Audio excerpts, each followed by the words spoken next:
Citizens of football land, welcome back to the Badlands feed. It's Buck the Trend. I'm your host, Dan Essian. We got an episode today based on one of the questions that we got in the Discord. I wanted to kind of riff off of that and go on for a little bit about some of the potential coaching moves that the Jets can make in the offseason, given that we kind of covered this a few episodes ago before we kind of had that episode about ownership last week. So, yeah, today I want to talk about um, the possible hires that Jets can make, but I want to do it with this context. The question we got in Discord was what defensive scheme would maximize the talents that we have? So, which head coach and defensive coordinator would be best suited to deploy that scheme as well? So, I think that it's hard to say that the Jets' current scheme would it be the best scheme to maximize the talents that they have. I think it was built the right way. I think that the personnel that they got just happens to be. Uh, mm, well, I'll say this: the personnel that they got, particularly the second and third season, was the perfect personnel for that defense. And I think that they just kind of destroyed it, particularly with the changes they made along the defensive line this season. And it's why it looks so bad.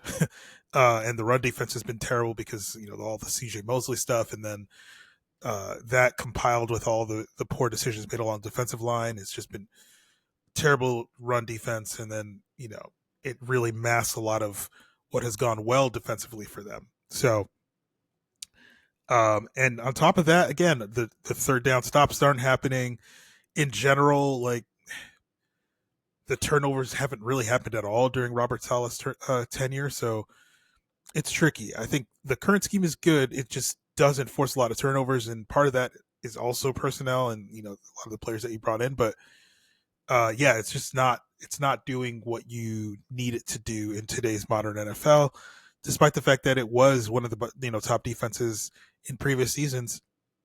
I think it just started to kind of deteriorate a little bit. So I think the current scheme is pretty good, but I think that you definitely want to bring in somebody who's going to bring in a little bit more strategy and a little bit more um, soundness when it comes to run defense. I think they're a little bit wild when it comes to that, and as much as that did uh, kind of bring in a lot of players that otherwise probably wouldn't have, like the Quentin Jeffersons and the Sheldon Richardsons, or excuse me, the Sheldon Rankins of the world. They came through because of that freedom in the scheme that Robert Saleh built. So you don't really get those guys without this scheme. But at the same time, you also don't suffer the way that they have this season without that scheme. So it's a tricky double-edged sword there. I think it's interesting to follow where the league is going. So I think in terms of the talents that they have, they can kind of do whatever they want, right? It's really just going to be about what's going to be your quickest path to a successful defense in when you consider what scheme you want to use. So if they want to stay with the four down lineman scheme, they want to stay with the 4-3 scheme. If they want to stay with an attacking scheme like Saleh has up front with a little bit less rules, right? Then you're not going to have to make as many changes, right? You are going to have to make the improvements that you kind of ruined along the defensive line. You are going to have to address that, but for the most part, you're going to have some familiarity with the scheme, right? And you're going to have folks that um, are used to kind of putting the ears back and getting upfield, and then having the linebackers cover for them. So if that's what you stick with, it's going to be a quicker path to potential success. However, they're definitely more, even within a 4-3 scheme, they're definitely more responsible um, schemes that you can bring in that won't sacrifice the run game just to get pressure on the quarterback. So I think that's really where the solid defense didn't do what you wanted it to, given what it was attempting to do. Like a big part of it was affecting the quarterbacks and making sure, in all these elite matchups, he loved to brag about that, about how the elite quarterbacks wouldn't perform well against them. But like at the end of the day, that is the goal. Like you want to not only stop the opposing team's biggest strength, which often is an elite quarterback. But you also have to turn the ball over more times than not. And if you're a team that can't turn the ball over, it's just gonna get harder on yourself because you're out there for the maximum amount until you get them off the field, right? And if you have a bad offense, which the Jets have had consistently, it's just not going to sustain itself. And now you get to a season here where the offense is like a little bit better, but the defense just kind of got depleted, and yeah, it's why it's looked so bad this season. So yeah, I don't necessarily think that their current scheme is inherently bad. I think there's just been a lot of bad decisions around it, and I don't think that they've just gotten enough takeaways in order to justify um, what they're giving up in the run. So yeah, I think that's my take on that. And I think that we'll talk about a few coaches here. I think that'll answer more of like, hey, what's going to look the best? What's going to be the best situation? I think there's a lot of good situations that the Jets can come up with in the groups of coaches that are going to be potentially available. So I don't think it's necessarily one or the other. I think that there's a world where they switch to a 3-4 and it works really well. I think there's also a world where they stay in a 4-3 and it also looks good. So yeah, I'm going to use the coaches to kind of go through those talking points right now. So here's how I'll do this. I'm going to first talk about the coaches that they can bring in that would keep them in the 4-3 scheme and in the scheme that's more similar to what they currently have. And then I'm going to talk about the coaches that they can bring in that would switch them over to a 3-4 scheme or a more multiple scheme, and what that would mean for them. So I'll start off with the coaches that would kind of keep them in a scheme that's a lot more similar to their current. So keeping them in that base 4-3, using a ton of nickel, a lot of 4-down lineman looks. The first coach I want to talk about is one who was in the news recently this week, and that's Pete Carroll.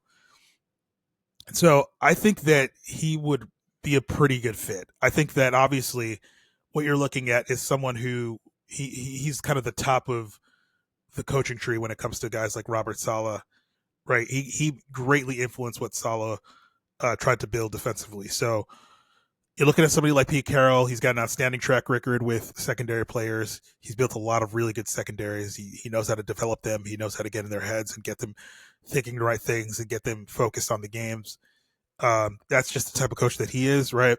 I think the interesting part is that I do think that some of what Saleh tries to do in terms of how to handle personalities and things like that does come from Pete Carroll.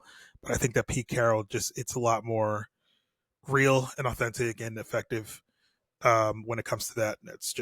He's just been able to do that consistently in his career. But yeah, in general, I think that he would get the most out of the secondary. And I think that he would probably get them to invest in safety, which they've neglected for a really odd amount of time. Because I think that he understands the value there based on the players that he's had. And yeah, I also think it would be a really Pete Carroll move here in his coaching search now that he's kind of officially said that he's trying to come back. And this is kind of separate from the defensive scheme talk. Again, I think that he would look at the Jets roster and he'd be like, yeah, this is a great fit. And I know exactly what to do with this defense, right? I think that they would be a very good defense under him. But I think that in terms of Pete Carroll's prospects and what he's going to want to do, I would not be surprised if he goes the Bruce Arians route. Like I would not be surprised if he's looking at a job that for a team that is not rebuilding. He's looking at a job for a team that is trying to contend to win a Super Bowl immediately, right?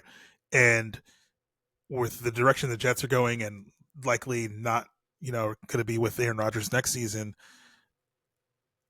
I don't think that that's going to be pretty high up on his list, right? I don't think he's going to sign up to do like a reclamation project without some certainties in place, particularly at quarterback. So yeah, I don't think that the Jets are going to be super high on his list. I think he's going to go the Bruce Arians route. I think he's going to try to go to a more um, complete situation, a team that's ready to win, right? And I think that he's going to do so in and the reason this is kind of more the reason why I bring up Bruce Arians.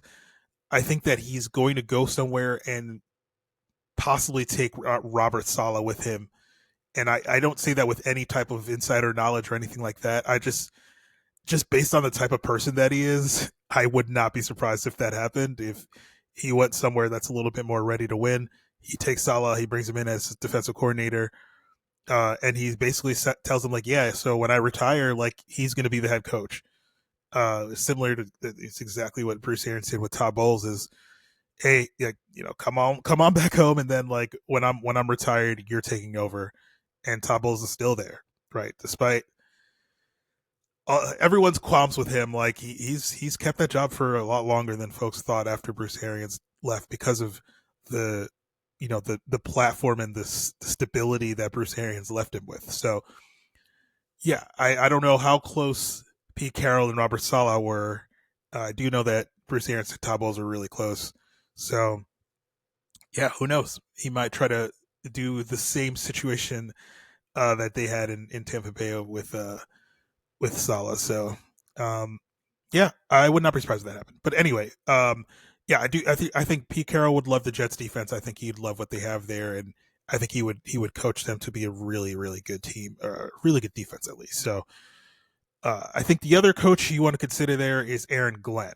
Aaron Glenn adapted the Lions scheme to a 4-3, and he's basically just trying to make the most out of his players' strengths. Right, that was the decision why, or that was the reason why he made that decision. So I think the willingness for him to do that is a good mark for him as a coach. He's adapting to his player strength as opposed to complaining about what the players can't do.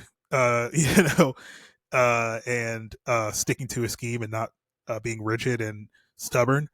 So again, I think that's a good mark for him. I think it also sets him up well for the Jets, right? Like um, he switches that 4-3 scheme. The Jets are in that 4-3 scheme. You know, he doesn't have to make a ton of changes if he does come in. But I think the other side of it is that his past defenses have struggled in Detroit, right? And I think that's something to consider. However, I think he will undoubtedly fare better in New York given their secondary group.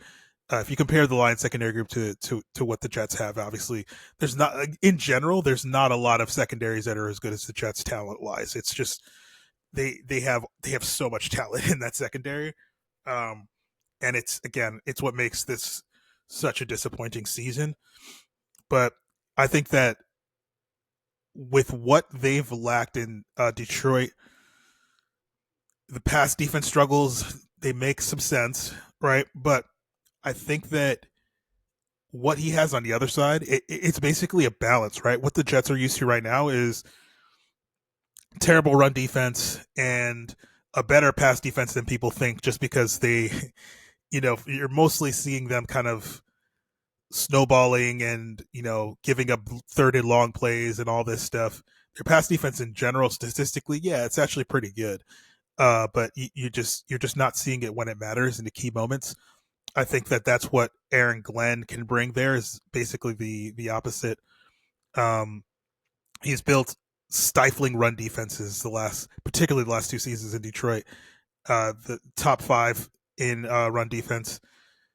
And again, you always hear Connor talk about the first things they talk about after the games, and one of those things is did they stop the run? Obviously, that's a priority for them in Detroit, and Aaron Glenn's been kind of a big part of that becoming reality is just building a really tough run defense that uh, they're not going to give.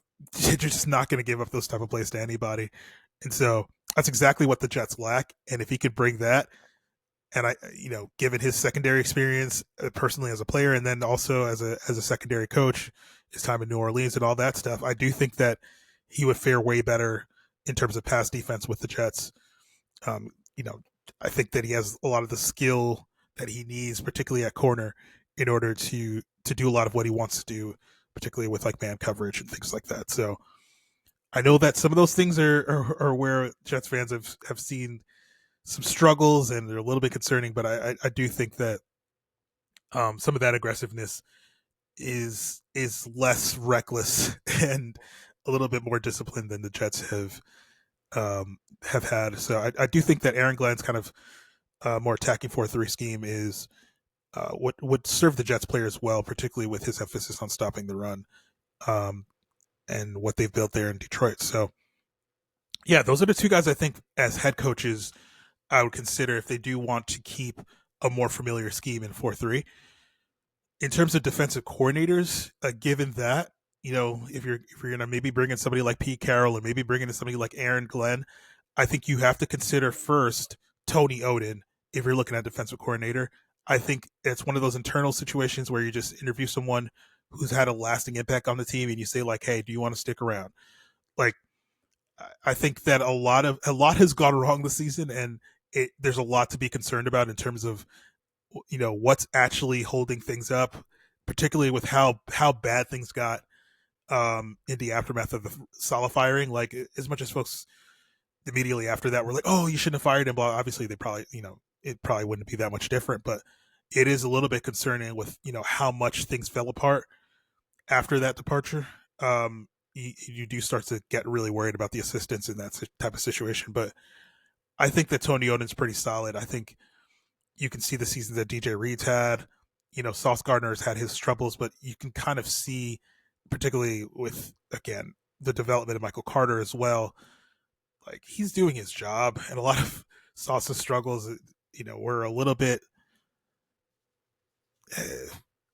overdone, I would say. He's obviously still an elite cornerback. If you look at things, watch him on tape, you can still get it done. It's just a lot of bad habits started to creep up, and things that they've tried to coach out, and they've been very public about in terms of his improvements as well. So I would give Tony Oden a look because of the work that he's done with that group, and the work that if you look at a lot of the games where a lot of folks are hurt and what they're able to put on the field with inexperienced players and what they're able to get out of them, it's a really high mark on Tony Oden for what he's been able to do. So yeah, I think that you know if the season went well, he would probably be very obviously and loudly in defensive coordinator considerations at other spots. So if you do bring in a more defensive coach like Pete Carroll or Aaron Glenn, why not consider him? Why not,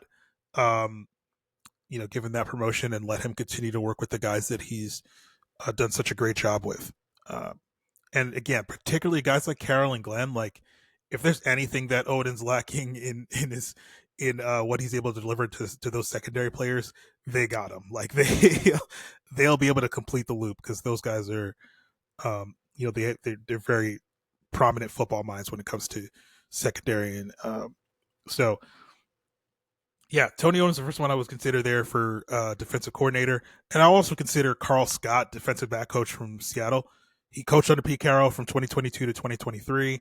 He has a good history of player development. Tariq Woolen, Devin Witherspoon.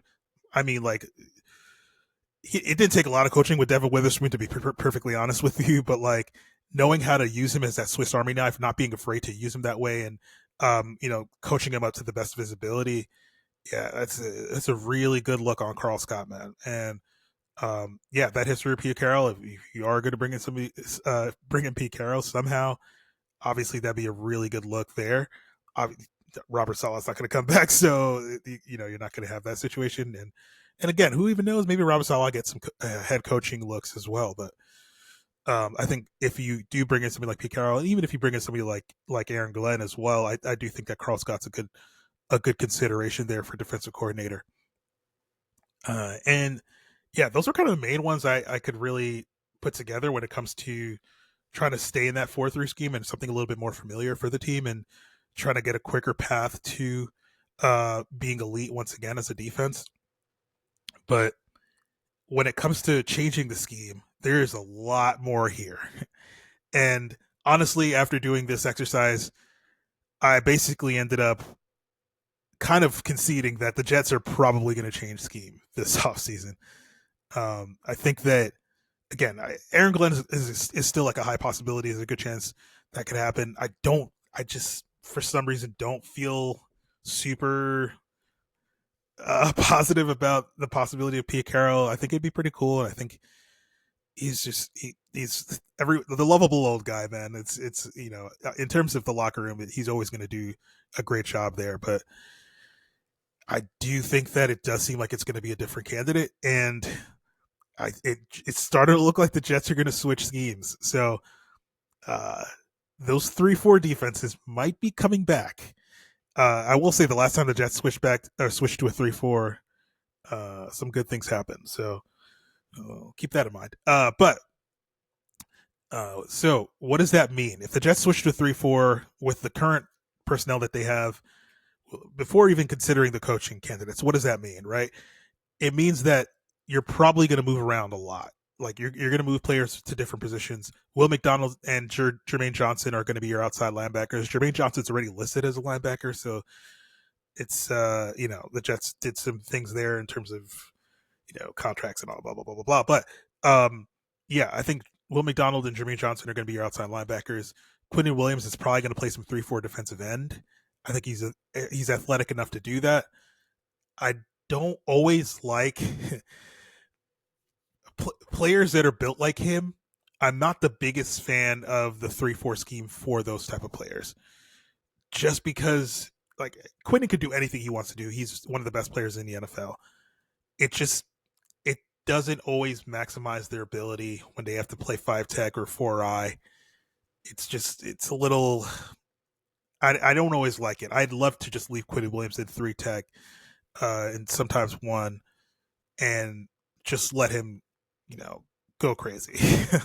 But in these looks, 3-4 defenses, 3-3-5, whatever it may be, where he has to play a little bit of defensive end, I don't always like it that much for players like that. But he can do it. There's nothing stopping him from doing it, man. Like he's got that ability. He's that good.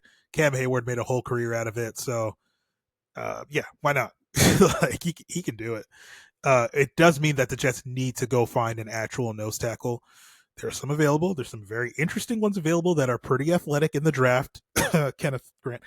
But I do think that would be probably one of the more important things that they need to do in the offseason, considering how big of a change that is. They went from basically all undersized defensive linemen, and now they'll have to kind of work on that true nose situation. So, yeah, that could get a little interesting. I think they'll probably try to make Kinlaw a little bit of more of a hybrid situation. I think he can play a little nose, but I don't know if you really want him there. He could play some 3-4 defensive end. And he'd probably be pretty good there, but like he's had his struggles. It's just not somebody that you're looking to rely on in any position, no matter what the scheme. It seems like he's more of a high end role depth player, maybe high end. But yeah, I think that's kind of where you're at then. And again, with how they depleted the defensive line this offseason, you're going to have to really make some improvements and really make some additions there, because switching that scheme, it's going to get tricky. Folks are going to be having to learn new things, and you just want a little bit of, you want as few people that have to completely adjust their mindset and what they do on a play-to-play basis as